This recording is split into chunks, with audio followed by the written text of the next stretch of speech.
సోమవారం నుంచి వర్షాకాల అసెంబ్లీ సమావేశాలు ప్రారంభం కానున్నాయి. కొన్ని కీలక అంశాల్లో అడ్డంగా దొరికిపోయిన ప్రభుత్వం పూర్తిగా ఇరుకున పడింది.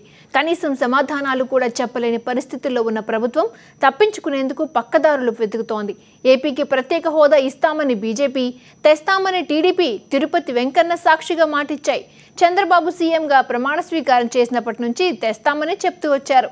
కేంద్ర మంత్రి సుజనా చౌదరి కూడా ప్రతి నెల ప్రత్యేక హోదా, ఆర్థిక సహాయం వచ్చేస్తోందని నమ్మబలికారు. తాజాగా అటు కేంద్ర మంత్రులు, ఇటు సీఎం చంద్రబాబుల మాటలు మారిపోయాయి. కేంద్రం ప్రత్యేక హోదా ఇవ్వడం సాధ్యం కాదంటుంటే ఏపీ సీఎం చంద్రబాబు హోదాకు మించిన ప్యాకేజ్ ఇస్తామంటున్నారంటూ కొత్త కథకు శ్రీకారం చుట్టారు. ప్రత్యేక హోదా సంజీవినీనా అంటూ ప్రదర్శించారు. 10 ఏళ్లు ప్రత్యేక హోదా డిమాండ్ చేసిన కేంద్ర మంత్రి వెంకయ్యనాయుడు ఇప్పుడు అంత సులభం కాదని చెప్తున్నారు. ప్రధాని మోదీ కూడా హోదా స్పష్టత ఇవ్వడం లేదు. ఏపీకి అధికార పార్టీ ఎంపీలు సాక్షాత్తు సీఎం చంద్రబాబుకి కూడా హోదా రాదని తెలుసన్న విషయాన్ని ప్రకటించారు.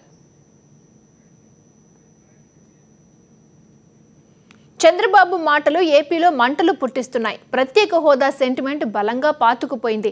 ప్రత్యేక హోదా రాకపోతే భావితరాలు నాశనమైపోతాయన్న భయాందోళన ఇప్పుడు ఉద్యమ రూపం దాల్చింది.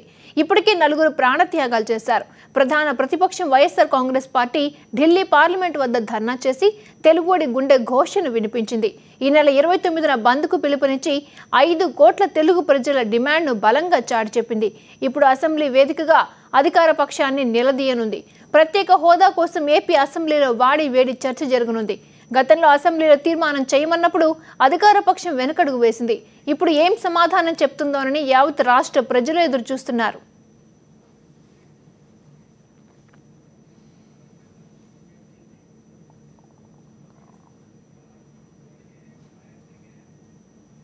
అసెంబ్లీని కుదిపేయనున్న మరో అంశం గోదావరి పుష్కరాల తొక్కిసలాట ఘటన. సీఎం చంద్రబాబు పుష్కర స్నానం కోసం 2 గంటల పాటు భక్తులను నియంత్రించారు. ఫలితంగా ఒక్కసారిగా తొక్కిసలాట జరిగి పుష్కరాల తొలి రోజే 27 మంది మృతి చెందారు. ఆ సమయంలో షార్ట్ ఫిల్మ్ షూటింగ్ జరగడంతో సీఎం చంద్రబాబుపై పెద్ద ఎత్తున విమర్శలు వచ్చాయి. ఈ అంశాన్ని ప్రతిపక్షం అసెంబ్లీ సాక్షిగా చంద్రబాబును నిలదీయాలని భావిస్తోంది. ఈ ఘటన జరిగి ఇన్ని రోజులవుతున్నా ఇప్పటివరకు ప్రభుత్వం ఒక్కరిపైనా చర్యలు తీసుకోలేదు. సుమారు 1800 కోట్లు ఖర్చు చేసిన పుష్కరాల్లో తొలి క్షణాల్లోనే ఇంత ఘోరం జరిగితే ప్రభుత్వం ఎవరిది బాధ్యత కాదంటూ చేతులు దులిపేసుకుంది. న్యాయ విచారణ జరిపిస్తామని చంద్రబాబు ప్రకటించారు. కానీ ఇప్పటి వరకు విచారణ కమిటీని నియమించనే లేదు. విధుల్లో పాల్గొన్న ఐపీఎస్ అధికారి, తూర్పుగోదావరి జిల్లా కలెక్టర్లు సీఎం చంద్రబాబు స్నానం కోసం జనాన్ని నియంత్రించారని, తొక్కిసలాట జరిగినప్పుడు అక్కడే ఉన్నారన్న విషయాన్ని బయటపెట్టడంతో సీఎం ఇరకాటంలో పడ్డారు. ఈ అంశాలన్నింటినీ ప్రతిపక్షం సంధించి అధికార పక్షాన్ని ఇరకాటంలో పెట్టాలని నిర్ణయించింది.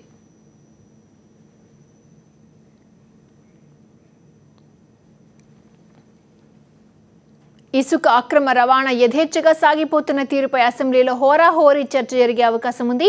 అధికార పార్టీ నాయకుల కనుసన్నల్లో జరుగుతుందనడానికి తహసీల్దార్ వనజాక్షిపై చింతమనేని ప్రభాకర్ అనుచరులతో కలిసి జరిపిన దాడే నిదర్శనం.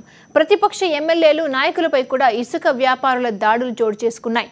పశ్చిమ గోదావరి జిల్లా ముసునూరులో సరిహద్దు వివాదంలో ఈ మహిళా అధికారిపై విప్ చింతమనేని తన అనుచరులతో కలిసి దాడి చేశారు.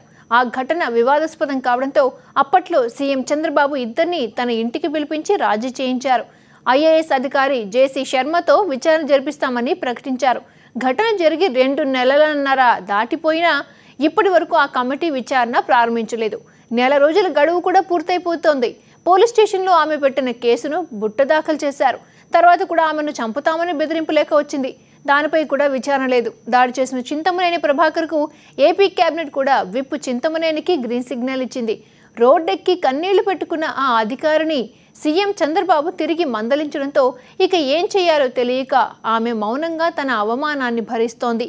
ఈ అంశంపై ప్రతిపక్షం గట్టిగా చర్చకు పట్టుబట్టి నిలదీయాలని నిర్ణయించింది.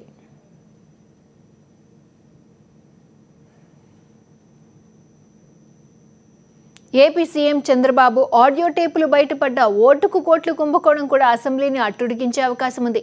పట్టిసీమ ప్రాజెక్టులో 22% ఎక్సెస్ టెండర్లను ఖరారు చేసి సుమారు 100 కోట్లు అవినీతికి పాల్పడ్డారని ప్రతిపక్ష నేత వైఎస్ జగన్ తీవ్రంగా ఆరోపిస్తున్నారు. దాంతో జీవో నంబర్ 22 పేరుతో భారీగా అవినీతికి అధికార పార్టీ నేతలు పాల్పడుతున్నారని విమర్శిస్తోంది. ఈ అవినీతి డబ్బులతో తెలంగాణలో ఎమ్మెల్సీ ఎన్నికల్లో కోట్లు ఖర్చు పెట్టి ఎమ్మెల్యేలను కొనుగోలు చేసే ప్రయత్నం చేశారని అసెంబ్లీ సాక్షిగా అధికార పక్షాన్ని ఇరకాటంలో పెట్టాలని భావిస్తోంది. సాక్షాత్తు చంద్రబాబు ఆడియో సంభాషణలు బయటపెట్టడం, ఏసీబీ అధికారులు కోర్టులో వేసిన ఛార్జ్షీట్లు 22 సార్లు ప్రస్తావించిన వైనాన్ని హైలైట్ చేయాలని భావిస్తోంది. ఈ అంశం ఇప్పటికీ అధికార పక్షం చాలాసార్లు సమాధానం చెప్పుకోలేక ఇబ్బంది పడింది. చివరకు ఆ కేసును ఫోన్ ట్యాపింగ్, సెక్షన్ 8ల పేరుతో ఎంతో డైవర్ట్ చేసి హడావుడి ప్రకటనలు చేశారు. ఇప్పుడు ఈ వివాదాలన్నింటినీ పక్కన పెట్టేసింది. ఇప్పుడు అసెంబ్లీలో నిలదీస్తే ప్రతిపక్షాన్ని ఎలా కౌంటర్ చేయాలో కూడా అర్థం కాని పరిస్థితుల్లో అధికార పక్షం ఉంది.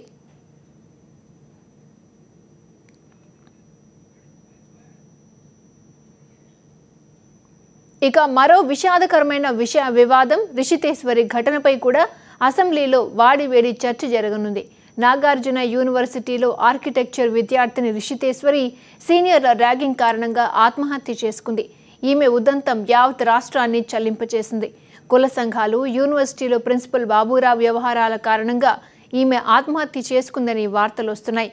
ఇందులో ప్రభుత్వ పెద్దలు నిందితులకు మద్దతిస్తున్నారని విద్యార్థులు, విపక్షాలు ఆరోపించాయి. ఈ ఘటనపై ప్రభుత్వ స్పందనను వైఎస్ఆర్సీపీ తీవ్రంగా తప్పుబడుతోంది. చాలా ఆలస్యంగా విచారణ కమిటీని నియమించింది. ఇప్పుడు ఆ బాలసుబ్రహ్మణ్యం కమిటీ ఇచ్చిన నివేదికను ఇంకా బహిర్గతపరచలేదు. ప్రిన్సిపల్ బాబురావు తప్పు చేశారని కమిటీ తేల్చినా ఇప్పటి వరకు ఆయనపై కేసు పెట్టకుండా ప్రభుత్వం కాపాడుతోందని ప్రతిపక్షం ఆరోపిస్తోంది. దీనికి తోడు మంత్రి నారాయణకు చెందిన కళాశాలల్లో 2 విద్యార్థినులు కడపలో ఒకే గదిలో ఆత్మహత్యలు చేసుకున్న ఘటనపై కూడా విపక్షం నిలదీయనుంది. రాష్ట్రంలో ఆడపిల్లలకు రక్షణ లేదని విపక్షం సభ సాక్షిగా చర్చకు పట్టుబట్టనుంది.